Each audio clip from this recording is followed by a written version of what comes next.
अस्सलाम वालेकुम दोस्तों, की हाल है ਤੁਹਾਡੇ ਸਾਰਿਆਂ ਦਾ। मैं ਤੁਹਾਡਾ अपना होस्ट मोहम्मद रामेश्वर। आप देख रहे हैं हमारा YouTube channel Romeo TV. Pakistan के ज़ख़ीरा खेतों से जहां फितरत और मेहनत एक दूसरे से जुड़े हुए हैं, रिज़्क़ के मुहाफ़िज़ और फरावानी के मेयार पैदा होते हैं। पाकिस्तानी किसान मेहनत की वजह से अपने हाथों से उम्मीद के बीज बोते हैं, ज़मीन की परवरिश करते हैं और फसलें उगाते हैं। तो इसी हवाले दे नाल असीं तुहाडे नाल टुरदे हां।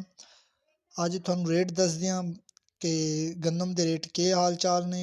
ਲਾਹੌਰ ਦੇ ਵਿੱਚ ਅੱਜ ਤੁਹਾਨੂੰ ਗੰਦਮ ਦੇ ਹਾਲ ਦੱਸਦੇ ਹਾਂ। ਉਹਦੇ ਵਿੱਚ 2750 ਤੋਂ ਲੈ ਕੇ ਘੱਟ ਤੋਂ ਘੱਟ ਤੇ ਜ਼ਿਆਦਾ ਤੋਂ ਜ਼ਿਆਦਾ 2850 ਤੱਕ ਮਾਲ ਫਰੋਖਤ ਹੋ ਰਿਹਾ। ਇਸੇ ਤਰ੍ਹਾਂ ਅੱਜ ਸਾਡੇ ਕੋਲ ਸਿਰਫ ਇਹ ਲਾਹੌਰ ਦੀ ਇਨਫੋਰਮੇਸ਼ਨ ਆਈ ਹੈ।